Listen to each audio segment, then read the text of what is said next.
기도하겠습니다. 사랑이 풍성하신 우리 아버지 하나님, 그 풍성하신 사랑으로 우리 주 예수 그리스도를 이 땅에 보내주시고 그를 통하여 당신의 그 영원하신 간절하신 그 사랑을 우리에게 다 부어 보여주심으로 그 사랑이 십자가에서 다 이루어지고 그 사랑이 나타나진 바 됨이 무엇인지를 이제 우리 성도들에게 하나님께서 주신 이 말씀을 통하여 가르쳐 주시고 깨닫게 해주셔서 우리의 마음에 영원한 것으로 참 생명으로 간직하고 살아갈 수 있도록 축복해 주실 줄로 믿습니다. 오늘 아침에도 주시는 이 말씀을 통해서 주의 은혜가 모든 성도들 위해, 이 말씀을 듣고 사모하는 모든 성도들 위해 함께 하시기를 간절히 바라옵고 예수님의 이름으로 기도드립니다. 아멘. 자, 우리 하나님의 말씀 나누겠습니다. 어제와 같은 본문인 마가복음 11장 1절 이하 11절의 말씀입니다. 마가복음 11장 1절 이하 11절까지입니다. 우리 함께 읽겠습니다. 그들이 예루살렘에 가까이 와서 감난산 벳바게와 베다니에 이르렀을 때에 예수께서 제자 중 둘을 보내시며 이르시되 너희는 맞은편 마을로 가라. 그리로 들어가면 곧 아직 아무도 타보지 않은 나귀 새끼가 매어 있는 것을 보리니 풀어 끌고 오라. 만일 누가 너희에게 왜 이렇게 하느냐 묻거든 주가 쓰시겠다 하라. 그리하면 즉시 이리로 보내리라 하시니 제자들이 가서 본즉 나귀 새끼가 문 앞 거리에 매어 있는지라. 그것을 푸니 거기 서 있는 사람 중 어떤 이들이 이르되 나귀 새끼를 풀어 무엇 하려느냐 하며 제자들이 예수께서 이르신 대로 말한데 이에 허락한지라. 나귀 새끼를 예수께로 끌고 와서 자기들의 겉옷을 그 위에 얹어 놓으매 예수께서 타시니 많은 사람들은 자기들의 겉옷을 또 다른 이들은 들에서 벤 나뭇가지를 길에 펴며 앞에서 가고 뒤에서 따르는 자들이 소리 지르되 호산나 찬송하리로다. 주의 이름으로 오시는 이여 찬송하리로다. 오는 우리 조상 다윗의 나라여 가장 높은 곳에서 호산나 하더라. 예수께서 예루살렘에 이르러 성전에 들어가사 모든 것을 둘러보시고 때가 이미 저물매 12 제자를 데리시고 베다니에 나가시니라. 아멘. 우리는 이 본문을 가지고 어제 우리 주님께서 이 땅에 왜 오셨는지 그 말씀을 이 본문의 이 이야기 속에서 우리는 다시 확인하고 알게 되었습니다. 그것은 동일한 것이죠. 우리 주님이 이 땅에 오신 것은 저와 여러분들을 위하여 오신 것입니다. 저와 여러분들을 구원하여 그 나라, 당신의 그 영원한 나라에 우리를 인도하시기 위해서 오신 것입니다. 그 일을 이루시고자 나귀 새끼를 타고 들어가시는 그 이야기, 이 사건을 통해서 그 나귀 새끼가 바로 저와 여러분이라는 사실을, 그리고 저와 여러분이라는 그 나귀 새끼들이 한때는 어디인가에 묶여 있었고 그 묶여 있던 우리들을 풀어내실 수 있는 분은 단 한 분, 바로 우리 주 예수 그리스도. 그 외에는 우리를 그 묶여 있는 곳으로부터 자유케 하고 해방케 하고 풀려 나게 하실 수 있는 분은 없으시다. 그런데 그분께서 저와 여러분들에게 오셨습니다. 저와 여러분들의 마음 안에 들어오셔서는 우리 안에 있는 모든 그 묶인 끈들을 다 그 결박들을 끊어버리시고, 그리고 우리를 거기로부터 구원에 구출해 내시어서 당신의 소유로 삼으셔서 내가 쓰시겠다라는 그 말에, 그 말은 당신의 필요, 당신의 소용대로 우리가 쓰여진다는 것이죠. 그래서 우리는 그분의 손에 이끌려서 세상 사람들이 알지 못하는 바로 우리의 나귀들의 등에 타고 계신 진리의 아들 예수 그리스도, 그분은 이 세상이 알지 못하고 있는 진리의 하나님이신데 그분을 모시고 가는 곳곳마다 사람들이 호산나 우리를 구원하여 주소서, 나사렛 선지자 저분만이 우리 위에 타고 계신 그분만이 우리를 구원해 주실 수 있는 유일한 분이라는 사실을 우리가 어제 말씀을 통하여 깨달아 알았습니다. 그러면 이 나귀들, 즉 우리 주님이 타실 나귀들인 저와 여러분들은 어떻게 우리 주님을 태워드릴 수 있는 그 영광을 얻을 수 있을까? 영광은 나귀에 타신 분 예수님이 받으시는 것이 아니죠. 사실을 알고 보니 이 상황에서 마치 예수님이 받으시는 것 같아 보이지만 사실을 알고 보니 예수님이 정말 영광을 받기를 원하셨다면 그 많은 이 세상의 군중들 무리들로 하여금 환호를 받고 영광을 받기를 원하셨다면 그 예루살렘 성을 수없이 들락날락했던 많은 장수들, 장군들, 왕들, 그들이 탔던 준마, 멋지고 화려하고 윤기나고 힘있고 튼튼하고 단단해 보이고 하루에 1000리도 달릴 수 있는 그런 말을 타셨어야만 하는 것이 마땅한데 그가 그런 말을 마다하지 아니하 그런 말을 취하지 아니하시고 나귀 새끼를 마다하지 아니하고 오히려 나귀를 타셨다는 것은 그분은 그런 세상이 원하는 세상 사람들이 생각하는 그런 영광을 받으시려고 하신 것이 아니라 이미 우리 주님은 아버지의 영광을 받으신 분이란 말이에요. 어떻게? 그 아버지의 생명을 그 안으로 갖고 있음이 영광 받으신 것이요, 그가 세상의 빛이 됨이 영광 받으신 것이요, 그가 아버지의 이름을 이 세상에 다 알려주는 것이 영광 받으신 거란 말이에요. 그러면 저와 여러분들도 똑같이 그 영광 받으신 주님이 우리 위에 올라타셔서 우리를 데리고 지금 어디를 향해 가고 있는데 거기는 예루살렘이었죠. 결국은 하늘이라는 그 예루살렘으로 가는 과정에 우리에게 어떤 것이 올 것이냐, 우리에게도 그 주님이 갖고 계신 영광이 저와 여러분에게도 동일하게 나타나게 하실 것이며 그 영광을 받은 자들이 되게 하실 것이라는 겁니다. 그래서 나귀 타신 것이에요. 그러면 영광은 누가 입는 거예요? 사람들은 알아보질 못해. 나귀가 지금 영광 받는지를. 호산나 외치는 자들은 나귀가 영광 받는 걸 알지 못해요. 즉 우리 주님의 제자들, 사도들, 바로 복음 전도자들은 우리가 영광 받는 게 아니지, 영광 받으실 분은 내 위에 다시 우리 주님만 영광 받으시는 것이지. 그래서 그 군중들은 그 나귀를 향하여 영광의 박수를 드리지 않았던 거예요. 그래서 지금도 영원토록 똑같이 우리 하나님의 백성 성도들, 진리의 아들 우리 주 예수 그리스도 생명의 말씀을 짊어지고 그 예수의 죽음을 짊어지고 산을 넘는 그 복음의 발꾼들은 어떤 사람들이냐, 예수의 생명을 전함으로 자기 안에 하나님의 영광이 가득 채워짐을 날마다 감사하고 기뻐하는 사람들입니다.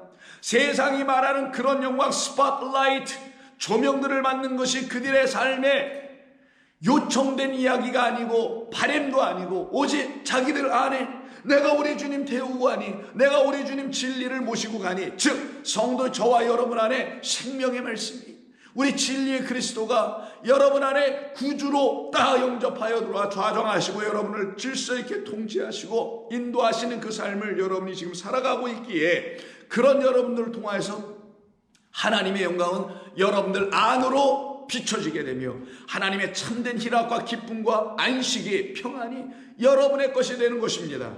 그 일을 이루시기 위해서 묶여 있었던 우리들을 우리 주님이 와서 풀어내셨다라는 것이죠. 지금도 내시고 계시고 여러분 안에 이미 내신 줄로 믿습니다. 아직 여러분 안에 그 쇠사슬, 이 세상이 묶어놓은, 종교가 묶어놓은, 기독교라는 어떤 것이 묶어놓은 그 잘못된 어떤 끈들이 있다면 그것에 여전히 여러분의 손과 발이 다 묶여있고 온몸이 꽁꽁 묶여있다면 그것을 풀으실 분은 우리 주님밖에 없어요. 그러면 여러분이 오늘 이런 말씀을 어제에 걸쳐서 오늘의 일까지 계속 들으시면서 나를 묶고 있는 게 뭔지를 알아야 되겠죠. 내가 무엇에 묶여 있는지를 알아야 그것이 얼마나 무서운 것이며 얼마나 비참한 것인지를, 나를 결국은 사망의 음침한 골짜기에서 단 한 발짝도 나오지 못하도록 하게 하는 그런 묶음이라는 사실을, 그런 결박이라는 사실을 여러분도 아신다면 여러분들은 하나님께 구할 수 있게 돼요. 우리 주님께 구할 수 있게 됩니다. 구할 때에, 기도할 때에, 간구할 때에 뭘 알고 기도해야 될 거 아니겠냐고요. 내가 무엇에 묶였는지, 무엇에 의해서 결박당했는지를 알아야 되겠죠. 그래서 우리 주님은 풀어오라, 매어있는 것을 풀어와라, 내가 쓰겠다 하시는, 풀어오고 매어있고 매어있는 걸 풀어오고, 풀어오면 그 풀려진 자가 기쁨으로 자기의 겉옷 생명 얻었음을 알고 그 위에 올려주고, 그리고 그는 어떻게 돼요? 결국은 그 주님 모시고 주의 나라를 향하여 복음의 일꾼이 되어 그 사명 감당하며 그 영광 취하게 되는 겁니다. 그럼 매어있다라는 게 도대체 무엇을 의미하는가?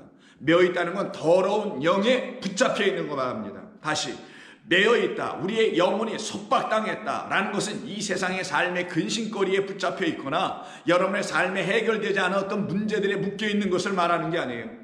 그것도 물론 여러분을 묶을 수 있고 여러분들을 좌절케 할 수 있으며 여러분들을 어떤 차원에서 한 발짝도 그 밖으로 나오지 못하게 하는 어떤 차원의 위력과 힘은 발휘할 거라고 생각을 합니다. 그러나 정작 인생 영혼에게 가장 시급하고 가장 뭐라고 할까요? 어려운 문제, 그것은 바로 우리의 영혼 안에 더러운 영의 말이 들어와 있어서 그 말에 사로잡혀 버리는 것, 그 말에 완전히 정복당하는 것, 그 말에 놀아나는 것, 그 말에 농락당하는 것, 그 말이 명령하는 대로 더러운 영, 더러운 귀신이 명령하는 대로 우리가 따라가며 살아가는 그것이 바로 우리의 결박의 상태였고, 그것이 저와 여러분의 옛 모습이었던 것이고, 아니면 지금 저와 여러분의 지금의 모습일 수도 있다는 걸 아시고 이 말씀을 들어야 합니다. 마가복음 5장을 보게 되면 같은 마가복음에서 예수님께서 거라사 지방 건너편에 가셨는데 거기서 배에서 나오셔서는 가보니까 더러운 귀신 들린 한 사람이 있어요. 그 사람이 어디서 사냐? 무덤에 산다고 되어 있습니다. 잘 기억하세요. 더러운 귀신이 사는 것이 무덤이에요. 무덤이 뭐예요? 사망입니다. 죽음이 있는 곳이에요. 죽음이 있는 곳, 즉 다른 말로 하면 하나님의 참생명, 이 하나님의 참생을 가르쳐주기 위해서 율법을 주신 것을 갖고 있는 데가 있어요. 거기가 어딥니까? 예루살렘 성전입니다. 그 예루살렘 성전이 하나님의 이 말씀을 가지고 생명을 만들어내어 주지 못하면, 이 말씀이 사람들의 그 영혼들을 살려내게 하는 생명의 말씀이 되게 하지 못하면 거기가 뭐가 되냐? 예루살렘이 아니라 무덤이 되는 거예요. 자, 그럼 이 이야기, 이건 단순히 기적 이야기, 무슨 귀신 내쫓는 이야기가 아니고 이 세상을 향하여 그들이 지금 어디에 있는가? 무덤에 있다. 무덤에 어떤 상태로 있는가? 결박당하여 있다라는 거예요. 그래서 그 결박당하게 한 건 무엇이냐? 더러운 귀신이었다. 그럼 여러분 이 본문을 이해하실 수 있겠죠. 그 사람은 무덤 사이에 거처하는데요, 이제는 아무도 그를 쇠사슬로 맬 수가 없게 되었다. 전에는 매었다라는 거죠. 근데 이 사람이 풀었다라는 거예요. 날 이걸 왜 못 가고 풀었다라는 거죠. 잘 이해하셔야 됩니다. 미쳐서 그런 게 아니라는 걸 잘 이해해야 돼요. 귀신 들렸는데 귀신의 통제를 받고 있는 어떠한 사람이 있는데 자꾸만 자기를 묶고, 그래서 내가 그 사람이 풀어. 자, 잘 이해하십시오. 이는 여러분 고랑과 쇠사슬에 매여 있어도, 이 매이다가 오늘 본문의 그 매이다, 헬라어로 데오라고 합니다. 매여 있어도 쇠사슬을 끊고 고랑을 깨뜨렸습니다. 그리하여 아무도 그를 제어할 힘이 없는지라. 밤낮 무덤 사이에서나 산에서나 늘 소리치며 돌로 자기의 몸을 해하고 있더라. 자, 그러면 바로 윗절의 4절에서 아무도 그를 제어할 힘이 없다라는 말은 그 사람을 제어할 힘이 없다라는 말이겠어요? 그 사람 안에 있는 귀신 더러운 영을 제어할 힘을 갖고 있는 사람은 그 땅에 아무도 없다는 걸 말하겠습니까? 그렇죠, 부자죠. 그 사람을 제어를 못하는 게 아니라 그 사람 안에 있는 귀신 때문에 그 사람을 제어하지 못하는 거니 결국은 그 귀신을 제어하지 못함이잖아요. 그 안에 있는 그 귀신을, 그 사람 안에 있는 귀신을 제어할 수 있다. 즉 그에게서 쫓아 나아갈 수 있도록 하게 하는 그 힘이 있는 사람이 이 땅에 아무도 없었다. 이런 것을 의미하는 거죠. 밤낮 무덤 사이에서 산에나 들이나 늘 소리치며 돌로 자기 몸 해하기나요. 그때 그가 멀리서 예수님이 오시는 거 보고 달려갑니다. 이게 뭔 일이냐고요. 귀신 들린 자가 왜 달려가? 그리고는 더 가서 엎드려 절까지 합니다. 그러면 이 말씀을 잘 이해합니다. 여기는 이렇게 사람이 있는 거예요. 귀신 들린 사람. 그리고 귀신 들리게 하는 어떤 영적 존재가 있는 겁니다. 자, 그러면 이 영적 존재에서 붙잡혀서 묶여 있어서 매여 있었던 이가 어떻게 해요?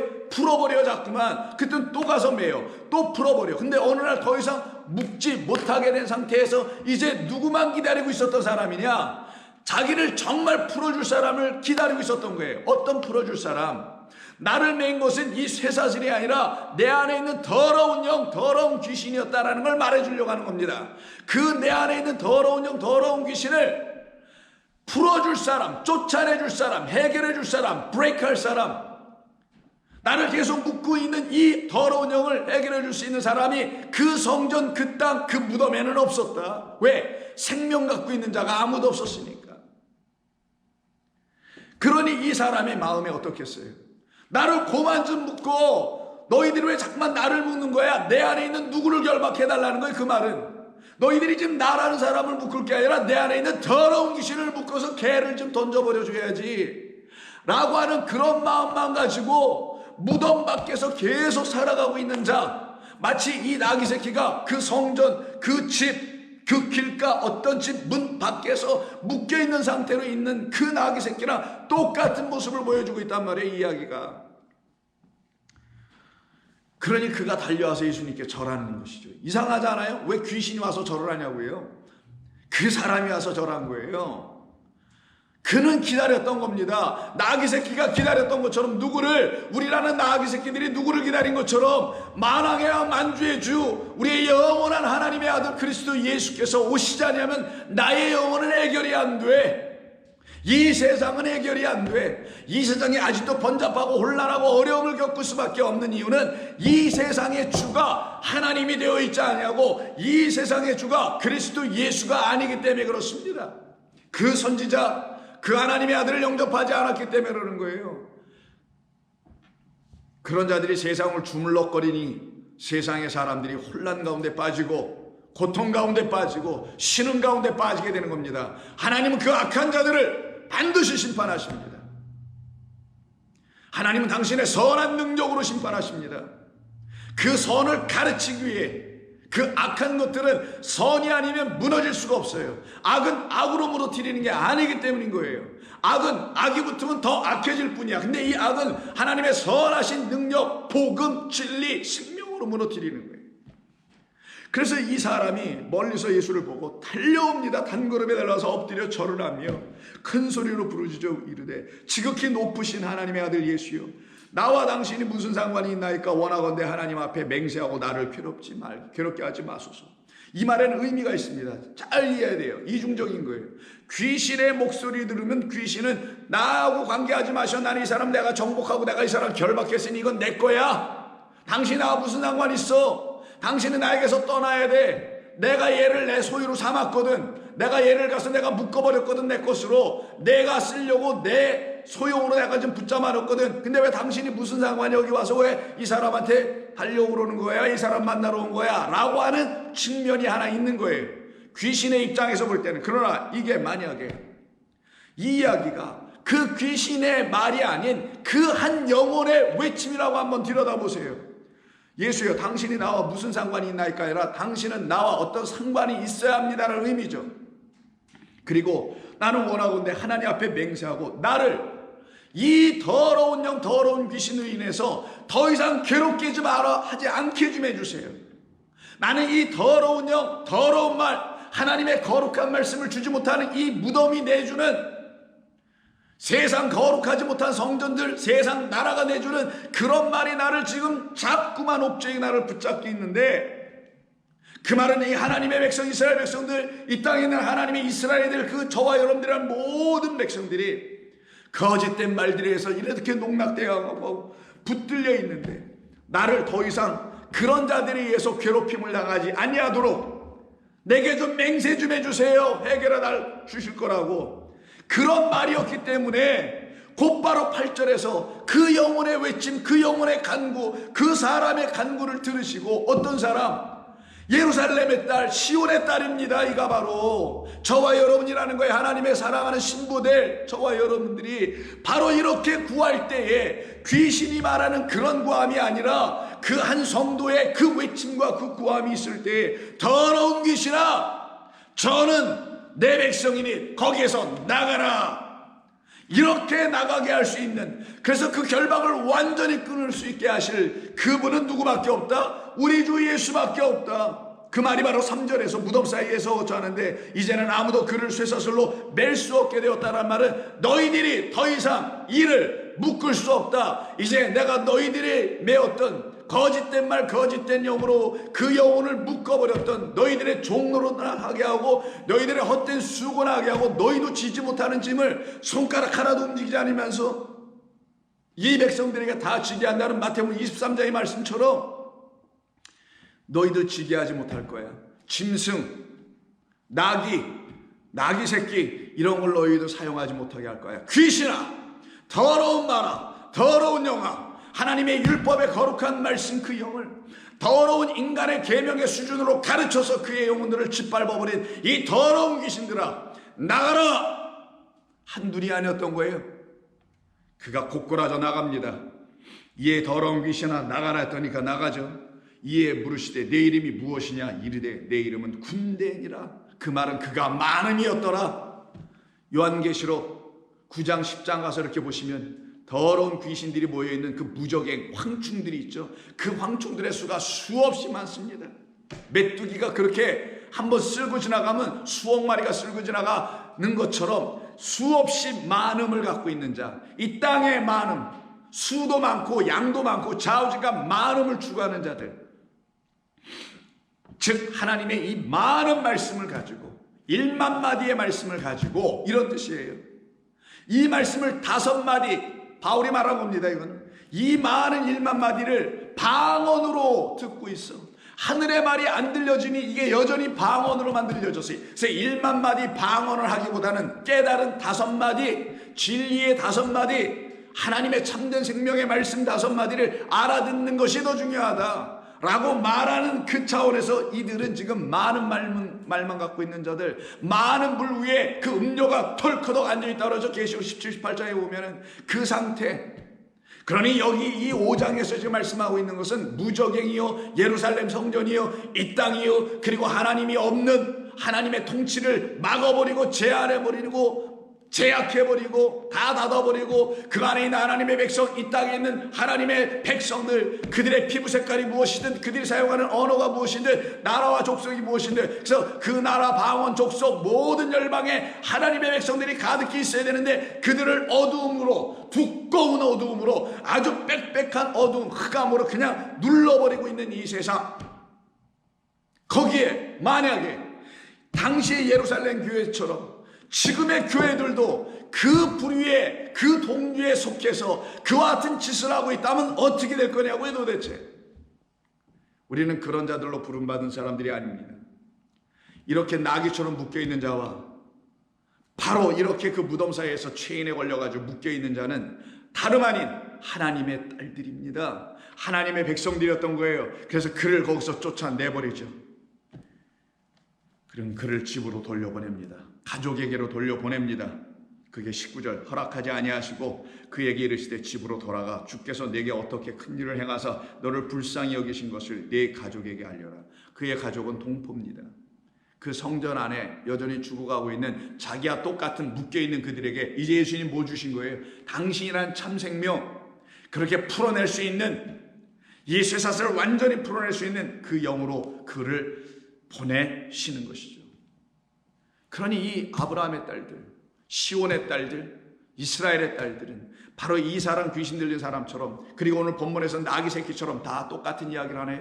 그러니 누가복음 13장에 18년 동안이나 18해 동안이나 혈루증으로 죽어가고 있는 한 생명, 한 여인에 대한 이야기가 또 나오는 겁니다. 그 여인도 이 마가복음 방금 5장에 있었던 귀신 들리는 많은 군대 귀신 들렸던 그 사람처럼 똑같이 귀신 들렸다고 얘기하네요. 그래서 누가복음 19장 10절 이하에 보면 예수께서 안식일에 한 회당에서 가르치실 때 18해 동안이나 귀신 들려, 18해 동안이나 귀신 들려 앓으며 꼬부라져 조금도 펴지 못하는 한 여자가 있더라. 18해라는 것을 잘 이해해야 됩니다. 18해라는 것은 6년에 3번을 말하는 거예요. 그게 666을 말하는 거예요. 6이라는 거예요. 그걸 다 합하면 18이 되는 겁니다. 그걸 갖다 요한계시록에서는 짐승의 수와 표, 그 사람의 수라고 했죠. 그걸 받는 자, 머리와 이마와 그 오른손에 받는 자들이라고 했죠. 그 짐승이 주는 거, 이 짐승 바로 귀신, 곧 나중에 또 나옵니다마는 하반에서 사탄이에요. 그가 내주는 게 뭐냐? 하나님의 이 말씀을 그냥 문자로 해서 다 파서 문신처럼 새겨주는 것, 그냥 우리의 이마에 넣어주고 우리의 오른손에 넣어주는 것, 그래서 열심히나 그 성전과 회당에서 하게 하는 것, 그게 바로 18 동안 6이라는 거 666, 그 상태에 있는 이에게 왜 이와 같은 일이 벌어지게 된 것인가? 그에게 더러운 영으로 가르쳤기 때문에 그렇습니다. 인간의 말로 가르쳤기 때문에 그런 거예요. 하늘의 계시예요. 사람으로부터 말미암도 아니요, 뭐 친구로부터 들은 것도 아니요, 혈족으로부터 듣는 것이 아니라 오직 그리스도 하늘로부터 들은 계시다. 이게 바울이 말하는 거 아니에요. 그럼 그렇게 계시의 영을 들어 하나님의 말씀을 깨달아 알지 못하면 전부 다 뭐가 되냐? 쓰레기가 되는 겁니다. 더 나아가서는 더러운 영을 심어주게 되는 거예요. 그래서 저와 같은 목회자나 혹은 교사들, 말씀을 가르치거나 복음을 전하는 전도자나 혹은 해외에 나가서 선교를 하신 분들은 그들에게 가서 뒤치다거리하는 그런 일로 보내주신 것이 아니라 그들에게 생명의 말씀을 다시 전해주라고 보내신 것입니다. 그 앞선 자들이 혹여 잘못 전했으면은 그걸 다시 수정해서 전해줘야 될 사명을 가지고 하나님은 이 땅에 지금도 목회자들을, 지금도 선교사들을, 지금도 복음 전도자들을 복음의 산을 기쁨으로 넘게 하기 위해 당신의 영을 부어, 거룩하고 참되고 깨끗한 영을 부어 보내시고 계신 것입니다. 그것이 이 땅을 향한 하나님의 지금 일하심이란 말이에요. 근데 이 일하심이 나타나질 않아. 어디에? 지금 이 회당은 축소판이네. 뭐에 대한? 예루살렘 성전에 대한. 예루살렘 성전은 딱 하나밖에 없습니다. 예루살렘이라는 곳에 하나에 이스라엘 땅 전체에서 하나하고 나머지는 뭐냐? 회당들 지역별로 촌별로 흩어져 있는. 그래서 18 동안이나 귀신 들려 앓으며 꼬부라져 조금도 펴지 못하는 한 여자가 있더라. 온전치 못해. 스웨어 반듯하게 서질 못해. 하나님의 은혜가 이에게 있질 않다라는 거예요. 예수께서 보시고 불쌍히 여기시죠. 여자여, 내가 내 병에서 놓였다. 한마디로 끝. 이렇게 말씀하실 수 있는 이분은 누구? 그의 영혼을 붙잡고 있는 더러운 귀신을 완전히 그 묶여있는 영혼을 풀어버리실 수 있는 그분밖에 하실 분이 없어요. 그 나귀 새끼를 풀어오라. 누가 쓰신다는 거예요? 우리 주인, 이 말에 이 나귀의 주인이 쓰시겠다고 하신다. 그 한마디, 귀신 더러운 영들이 들어야 될 건 딱 한마디. 너희들이 이 하나님의 딸들의 백성들의 주인이 아니다. 이들은 내 것이라. 저와 여러분은 주님의 것이라. 왜? 저와 여러분 안에 뭐가 있기 때문에? 우리를 살려내신 하나님의 참된 생명과 영으로 오신 누구? 그리스도라는 진리의 영, 성령이 계시기 때문에 우리는 주의 것이라. 아멘입니다. 예수께서 보시고 여자여 내 병에서 놓였다 하시고 안수하시는 여자가 곧 펴지고 하나님께 영광을 돌리더라. 이게 나귀 탄 자예요. 우리 주님 영광 받으신 것 같아 보이지만 사실은 이 나귀의 눈이 휘둥그레지지. 많은 사람들이 길 좌우편에서 옷을 벗어 올려놓질 않나, 나무가지를 꺾어놓질 않나, 흔들질 않나, 호산나, 하늘에서 오시는 평강의 왕이여 우리의 영원한 왕이시라고 소리치는데 그게 어떤 일이야 이게? 내가 지금 모시가는 주님이네. 나는 이런 일을 감당하고 있네. 영광은 지금 누가 받느냐고요? 이 여인이 받는 것처럼 우리 주님이 여기서 받지 않잖아요. 이 영광은 귀신 들려 묶여있는 이 여인이 주님으로 말미암아 풀려질 때 영광 받더라. 저와 여러분에게도 마찬가지입니다. 회당장이 예수께서 안식일에 병 고치는 것을 보고 분내어 무리에게 이르되 일할 날이 엿새가 있지 않느냐. 여기서 6이 그래서 나오는 거예요. 이 회당장의 입을 통하여 6을 말하게 하는 겁니다. 그래, 너희들 6날 동안 뭐 했냐 그러면?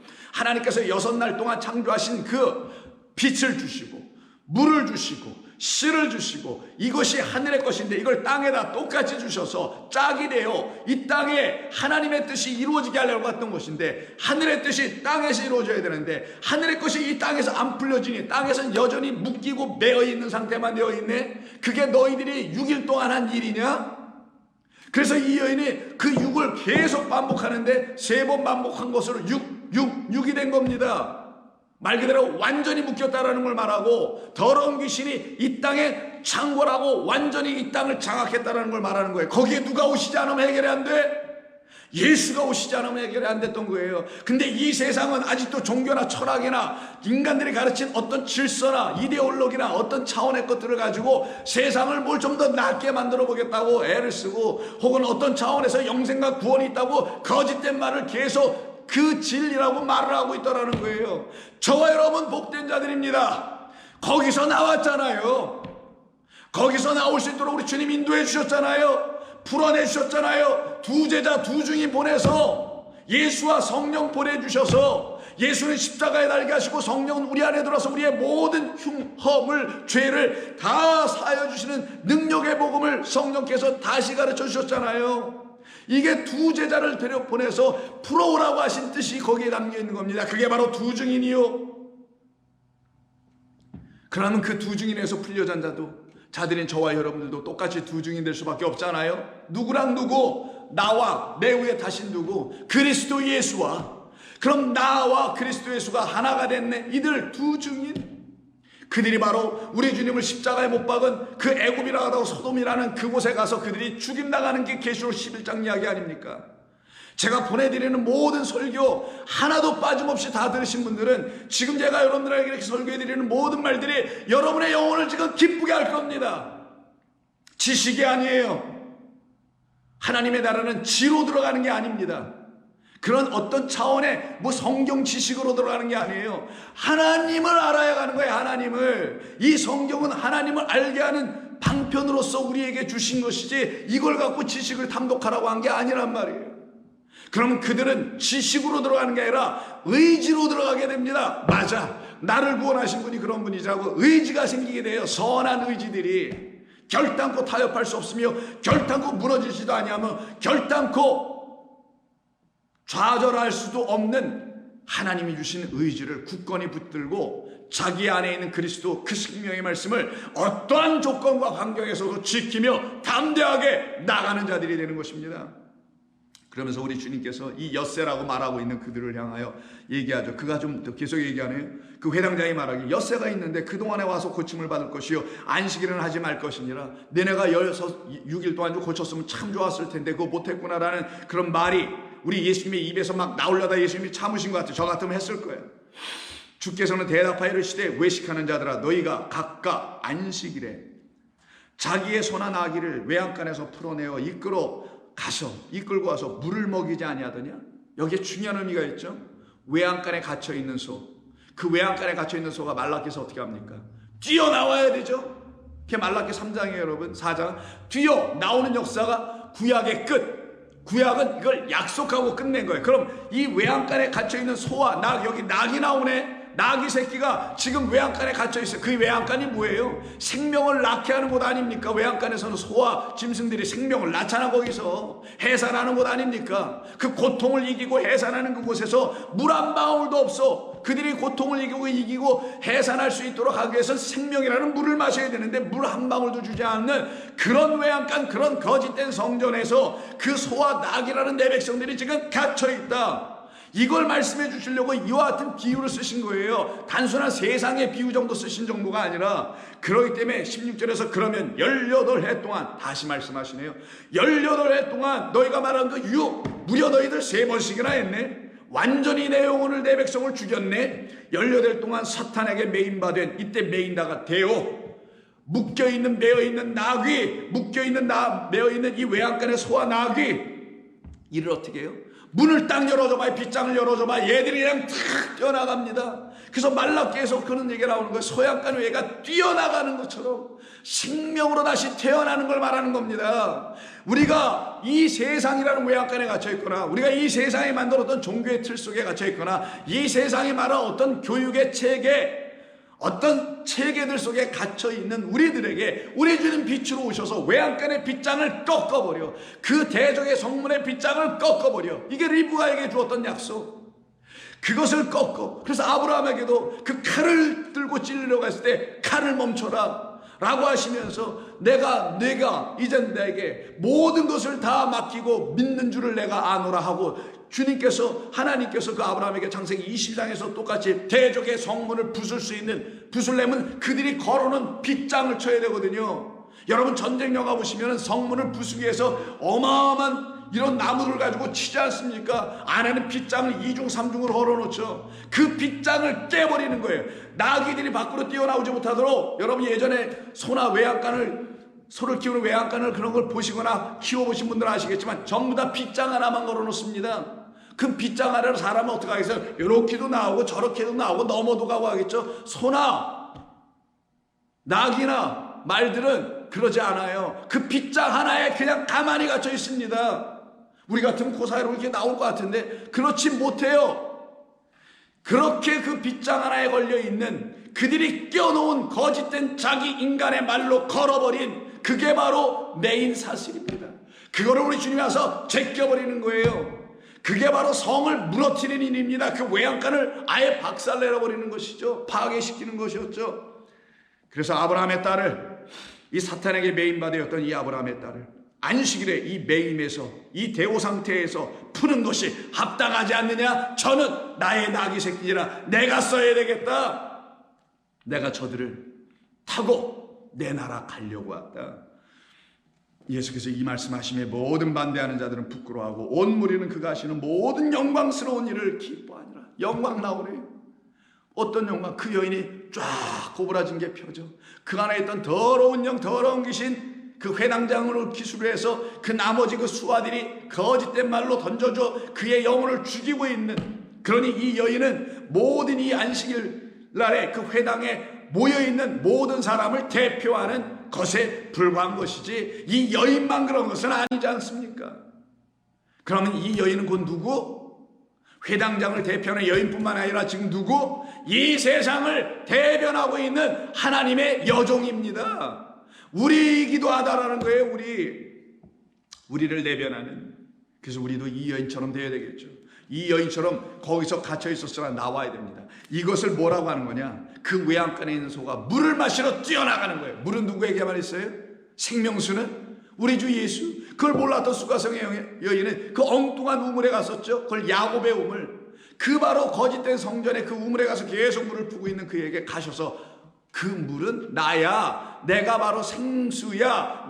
내가 너에게 그 생수를 주러 온 거야 라고 하는 그 예수를 만나니까 어떻게 해요? 그 물동이 버렸죠. 왜? 이미 그로 말미암아 생수를 마셔버렸으니. 마찬가지입니다. 그래서 여기서 그 물을 마셨으니 생명을 얻고 이 외양간에서 살아 새 생명으로 뛰어나가는 자가 되는 거예요. 그래서 여러분 요한복음 11장에 나사로의 죽음의 이야기가 기록되어 있지 않습니까? 그를 어디에 묻어놓습니까? 뭐 당연히 무덤이라고 하겠죠. 근데 그게 그냥 무덤이겠어요? 그냥 사람이 묻는 무덤에 놨으면 예수님께서 가서 살려내지 않으셨을 거예요. 그 무덤은 사람들이 땅이나 동굴에다 판 무덤이 아니라 예루살렘에다 멋지게 지은 무덤이 바로 그 무덤이다라는 걸 가르쳐 준 겁니다. 그걸 갖다 뭐라고 합니까? 겉으로 나간 하얗게 회칠한 무덤이요. 이것이 또 무덤이 아니라고 알려주려고 무덤임에도 불구하고 무덤이 이렇게 봉분이 있거나 뭐 이렇게 앞에 가린 거나 있어야 되잖아. 그래서 평토장한 무덤이라고 하는 말이 나오죠. 평토장이 뭐예요? 땅을 평평하게 만들었다.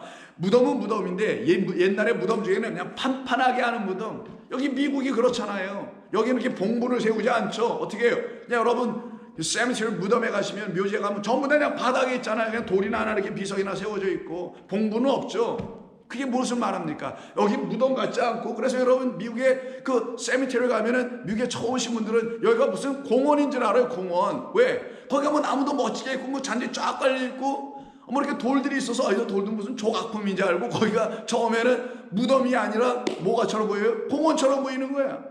그게 바로 사람들이 꾸민 거예요. 여기는 죽음이 없는 곳이야. 여기는 생명이 있는 곳이야. 여기는 아름다운 곳이야. 여긴 잔디가 있어. 여긴 푸르름이 있어. 여긴 물도 있어. 봐라, 꽃도 있잖아. 이게 어디냐? 평토장하고 있는 그 무덤의 주인들 누구? 제사장, 바리새인, 서기관, 율법사들이 지배하고 있는 예루살렘 성전을 말하고 이 땅에 거짓된 교회들, 거짓된 성전들, 거짓된 종교들, 거짓된 철학과 가르침과 문화와 문명들, 이런 모든 것들입니다. 그러나 해가 비치면 어떻게 돼요? 밤새 차갑게 냉혹할 정도로 차갑게 내렸던 그 찬이슬과 서리가 해만 한번 떠봐요. 어떤 일이 벌어지는지 안개처럼 사라져버리듯이 우리 주께서 저와 여러분들에게 해와 달이 쓸데없는 그 하늘나라, 요한계시록 21장에 있는 그 하늘나라 그 성전에는 해와 달의 비침이 쓸데없고 해와 달은 우리 주 영원하신 아버지 하나님과 그가 보내신 우리 주 예수 그리스도가 영원한 빛이 되어 여러분에게 쫙 비쳐 들어오면 무슨 일이 벌어져요? 더러운 귀신들이 다 말라버리게 되는 겁니다. 떠나가게 돼요. 풀려지게 되는 겁니다. 그래서 이 무덤에 묻혀 있었던 그 더러운 그 성전, 하나님의 거룩한 말씀을 들고 있다고 하지만 그 말씀이 그들을 깨끗게 하지 못하고 있기에 그 말은 그들에게 거룩하지 못한 말씀이 되어 있단 말이에요. 여전히 그들을 깨끗게 하고 죄와 허물에서 완전히 사해 주시는 그 사랑의 말씀으로 그들이 정말 가졌다면 이들이 백성들을 이렇게 다루지 않았을 거예요. 세상을 지금 이렇게 만들지 않았을 겁니다. 그래서 예수님께서 이 무덤에 갇힌 누구, 돌로 딱 막혀있다고 그러죠. 죽은 지 나흘이나 됐다고 하고, 그래서 예수님께서 가셔서 11장 요한복음 10장 39절에 보니까 돌을 옮겨 놓아라. 그 죽은 자의 누이 마르다가 이르되 주여 죽은 자가 나흘이나 되었는데 벌써 냄새가 납니다. 냄새 나니까 열지 말자는 거겠어요?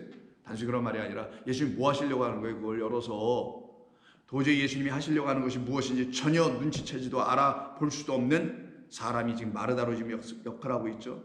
예수께서 이르시되 내 말이 내가 믿으면 하나님의 영광을 보리라. 계속 영광 나오네요. 영광 누가 얻어요? 예수님이라는 진리의 아들 하나님의 영광으로 이 땅에 빛으로 오신 그를 업고 등에 모시고 가고 있는 그 나귀가 눈이 휘둥그레지는 영광을 받는 거예요. 사방에서 환호를 일으켜 내가 진리를 한번 영접하고 그리스도가 내 안에 들어오시니 나로 말미암아 나 같은 죄인 나 같은 부족한 자를 통하여서도 하나님이 이렇게 영광의 나라를 세워가시네. 그걸 보고 하나님의 나라의 영광을 어찌 못 볼 수 있을까? 그래서 여기서 영광을 보리라 하신 거예요. 돌을 옮겨 놓으니 예수께서 눈을 들어 물어보시고 아버지요 내 말을 들으신 것을 감사하나이다. 항상 내 말을 들으시는 줄을 내가 알았나이다. 그럼 무슨 말이에요? 기도하셨다는 거잖아요. 무엇을 놓고? 바로 이것을 놓고 일찍이 이미 오래전부터 이걸 놓고 기도하셨는데 이게 바로 여기서 이제 드디어 나타나게 되는 것을 보니 우리 주님이 감사의 기도를 드립니다. 항상 내 말을 들으시는 줄을 내가 알았나이다. 그러나 이 말씀 하옵는 것은 둘러선 무리를 위함이니 곧 아버지께서 나를 보내신 것을 그들로 믿게 하려 함이니이다. 이 말씀하시고 큰 소리로 나사로야 나오라. 나귀 새끼들아 거기서 풀려 나오라. 쌓여 수거 그 얼굴은 수건에 쌓였더라. 예수께서 이르시되 풀어놓아라. 이때 죽은 자로 수족을 배로 동였다라고는 동인체로 이 동였다라는 게 데오 묶으다예요. 그 묶인 자를 어떻게 풀어라. 이게 그 나귀 새끼 풀어오라는 풀어오라는 루어라는 단어입니다. 그래서 데오 상태에 있는 자를 묶여 있는 자를 풀어오라 루어하여라. 그럼 이가 사망에서 살아난 자죠. 무덤가에 있었던 귀신 들린 군대 귀신 들린 그 사람과 18해 동안이라 아브라함의 딸이었음에도 불구하고 회당이 그 일을 감당하지 못해. 그 귀신을 쫓아내지 못해. 그 귀신에 결박된 그를 해결하지 못해. 그 말은 그들이 귀신이었다라는 거예요. 그들이 그 여인을 그 성도를 그 하나님의 딸들을 묶어놓은 자들이었다라는 그런 의미가 있는 것입니다. 그런 이들을 향해서 우리 주님이 이 땅에 오셔서 어떻게 하세요? 그들의 결박을 풀어오시려죠. 그럼 어떻게 돼요? 예루살렘으로 들어가셔야죠. 그리고 어떻게 됩니까? 골고다에서 죽임당하셔야 되죠. 그래서 예수님의 붙잡히심에 대한 이야기가 기록되어 있는 요한복음 18장을 보시게 되면 결국은 겟세마네 동산에서 유다와 그의 무리들이 찾아와서 예수님을 붙잡아 갑니다. 그때 붙잡는 그 사이에 시몬 베드로가 칼을 들고 있었죠. 10절을 보니까 시몬 베드로가 칼을 가졌는데 그것을 빼어 대제사장의 종을 쳐서 오른편 귀를 베어버리니 그 종의 이름은 말고라. 그때 예수님께서 참 잘하였도다. 내가 뇌가 있으니 내가 뇌가 내 옆에 있으니 내 마음에 안심이 되도다. 아주 내가 급족하고 고맙다 베드로야 라고 하시지 아니하고 오히려 꾸짖으십니다. 알아듣도록 꾸짖으십니다. 성도들만 알아듣는 말로 꾸짖으십니다. 뭐라고 하신가? 칼을 칼집에 꽂아라. 아버지께서 주신 잔을 내가 마시지 아니하겠느냐? 다른 본문에 뭐라고 해요? 칼을 쓰는 자는 칼로 망하리라. 내가 그 칼로 이 세상에 묶인 모든 자들을 다 가서 그 칼로 끊어낼 수 있다고 너 생각하느냐? 내 백성, 내 나귀 새끼들 다 이 땅에 지금 묶여 있는 걸 내가 그런 칼, 무기로 다 해결할 수 있다고 보느냐? 결단코 그런 일을 일어나지 않는다. 그 일은 오직 하나님께서 창세 이전에 예배하시고 섭리하시고 작정하신 대로 나라는 세상 죄를 지고 하는 어린 양을 속죄물로 아버지께 드려 아버지가 그 제물을 받으시고 영원하신 하나님께서 기쁨으로 이 땅을 구원해내시는 것이지, 그 칼, 어떤 칼? 세상이라는 칼이 아니요 인간의 칼이 아니요 성령의 검, 말씀이라는 검, 지혜의 성령의 검의 말씀이 너의 몸속 안으로 들어가야 되는 거야. 그래서 그 칼은, 그 칼이 들어가야 될 칼집 어디겠어요?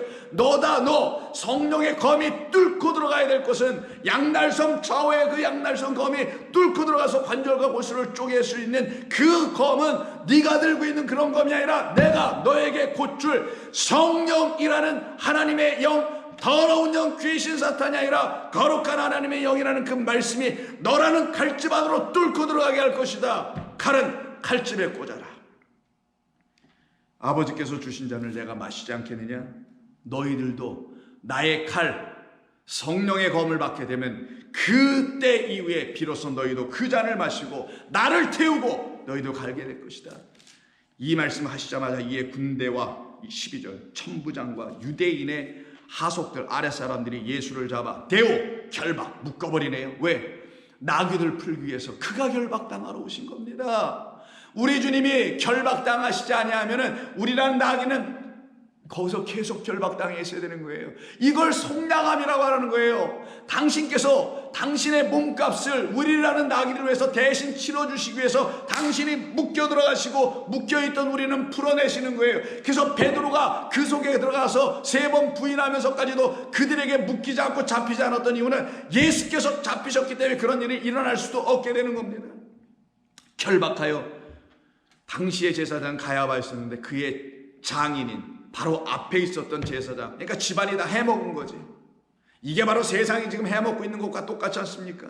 그 가야바의 장인인 안나스에게로 먼저 끌고 가네요. 그리고 거기서 시컨 두들겨 맞고 등등의 일이 벌어지고 가야바에게 또 끌려갑니다. 그리고는 가야바 그 안나스에게 끌려가서 안나스가 예수를 결박한 그대로 제사장 가야바에게 다시 보내는 이야기가 24절에 또 나오게 되는 거예요. 24절 안나스가 즉 그 가야바의 장인 현직에서의 제사장 가야바입니다. 일단 그 윗어른에게 가서 먼저 보여드리는 거죠. 자, 장인한테. 그리고 안나스가 예수를 다시 결박한 그대로 묶은 그대로 대제사장 가야바 자기의 그 사위에게 보냅니다. 현직 제사장에게. 그렇게 붙잡혀 오시네요.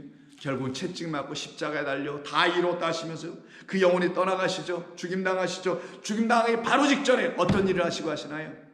바로 23절 19장 23절 군인들이 예수를 십자가에 못 박고 그의 옷을 취하여 4깃에 나눠 각각 한 깃을 얻고 속옷도 취하니 그 속옷은 호지 아니하고 위에서부터 통으로 짠 것이라. 밑에 있는 군병들에게 겉옷, 오늘 그 겉옷 무슨 겉옷이었죠? 풀려난 자들이 입은 겉옷, 풀려난 나귀 새끼인 그 예수님의 제자들이 결국 입게 될 그 겉옷, 그 겉옷을 지금 예수님 가시는 길에 렐카펫으로 깔아드리는 게 아니라 자기들에게 그 십자가에서 내주신 참된 진리를 알려주시는 복음의 옷, 그리스도라는 옷, 그 옷으로 쫙 맑게 깨끗하게 빛나게 입고 있는 그 옷을 주님이 우리에게 이거 주신 거잖아요. 그러니까 우리가 주님께 드릴 건 이거밖에 없어요. 받으시옵소서. 그래서 그 나귀에도 올려주고 가는 길에도 깔아주는 그 옷을 여기서 내주신단 말이에요. 이 겉옷은 진리입니다. 복음입니다. 그리스도입니다. 그래서 너희는 그리스도로 옷 입어야 해 라는 말씀을 하시게 되죠. 그리고는 30절에 예수께서 신포도주를 마신 후에 이르시되 다 이루었다, 다 이루어졌다 하시고 머리를 숙이니 영혼이 떠나가시니라.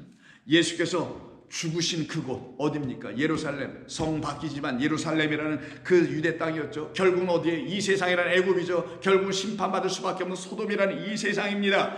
바로 그 죽으신 그곳에는 뭐가 흘러 들어가죠?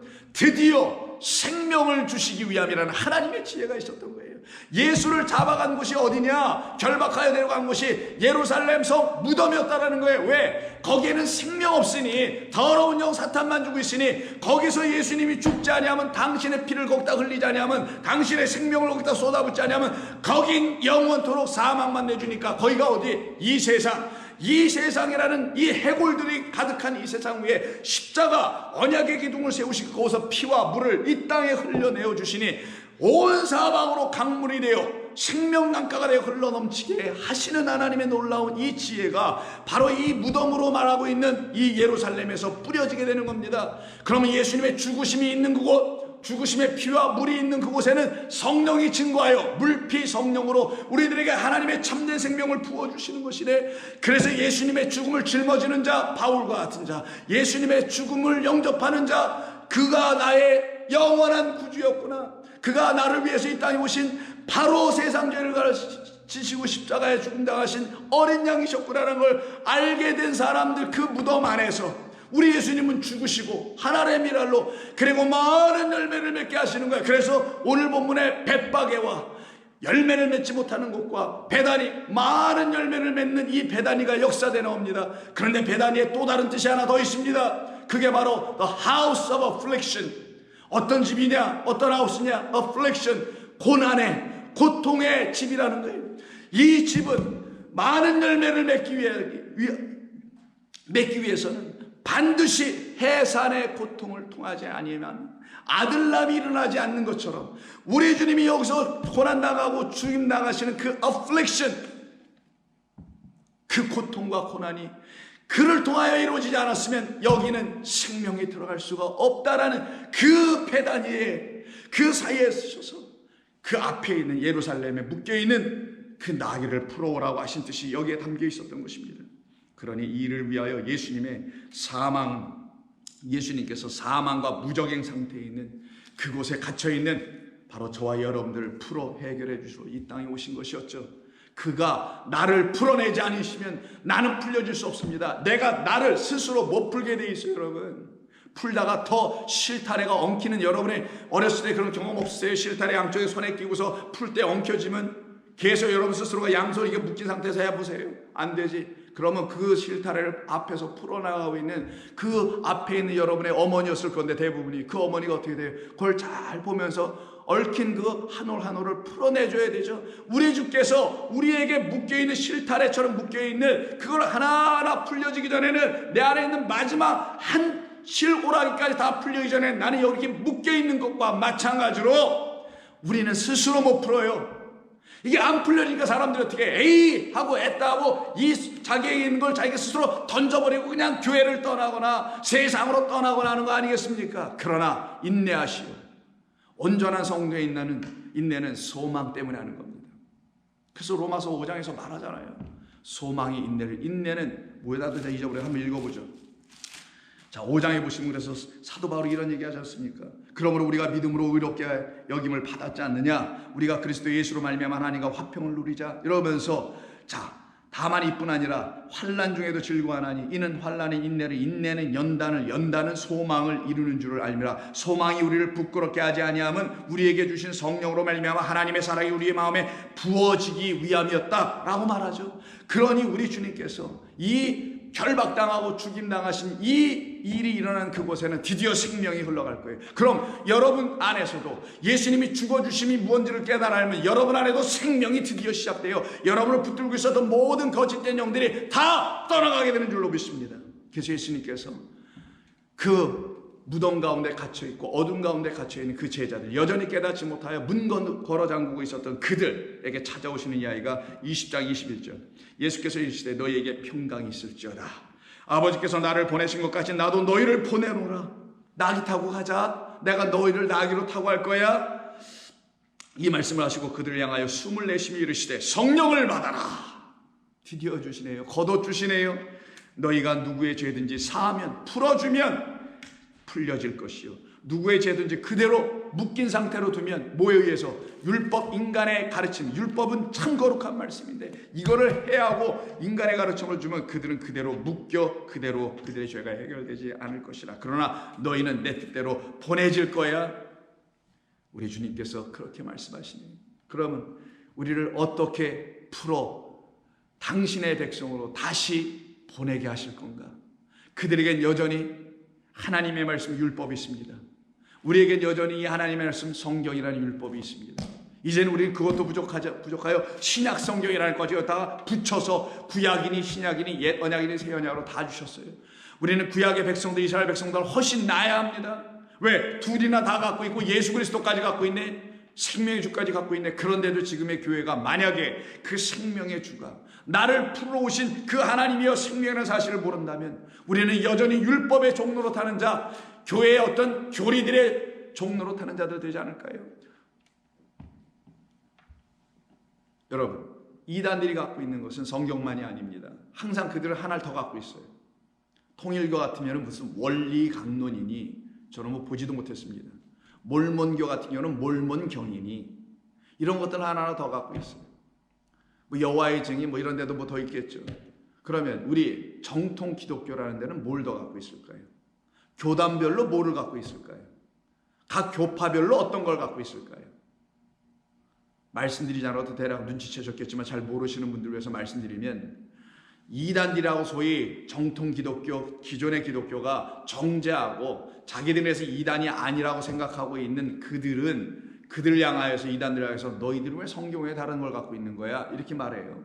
성경만이 권위 있는 하나님의 말씀이지 다른 모든 것은 아니야. 그래서 원리강론이니 이런 거 다 교리, 너희들의 인간적 가르침밖에 더 되겠느냐라고 이들이 정죄를 합니다. 자, 그러면 기존 교회 정통이라고 하는 소위 orthodox, 우리가 진짜야 라고 하는 그 정통교회, 감리교, 장로교, 성결교, 개신교만 얘기해도 쫙 침 얘기 쫙 나올 거예요. 뭐 루터교, 뭐 에피스코팔 처치, 뭐 Church of England, 영국 교회, 뭐 여러분 아시는 거, you can name it. 거기다가 그리스 정교회, 아르메니안 정교회, 뭐 kop틱 교회, 뭐 되게 많아요, 아주. 그런 다음에 로마 카톨릭, 이들 모두를 보세요. 그들은 성경만 갖고 있을까요?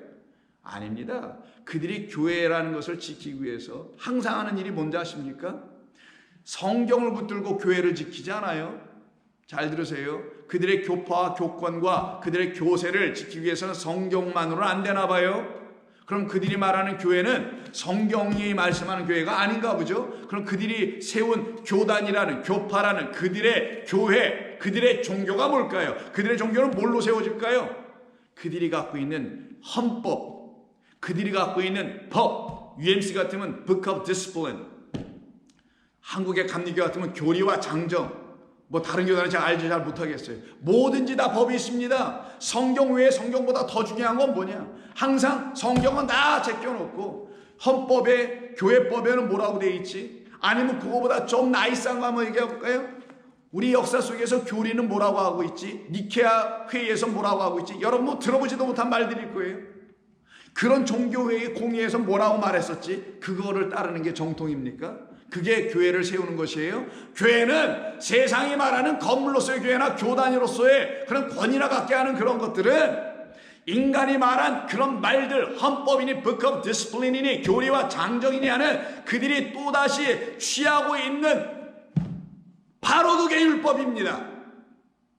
그것으로 교회는 세워지지 않았던 거예요. 어떤 교회? 하나님의 생명인 그리스도 예수로 말미암아 우리 가운데 들어와야 될 물피 성령, 이것으로 말미암아 우리가 다시 살아나야 될 예수의 죽음을 주는 말씀은 이거밖에 없습니다.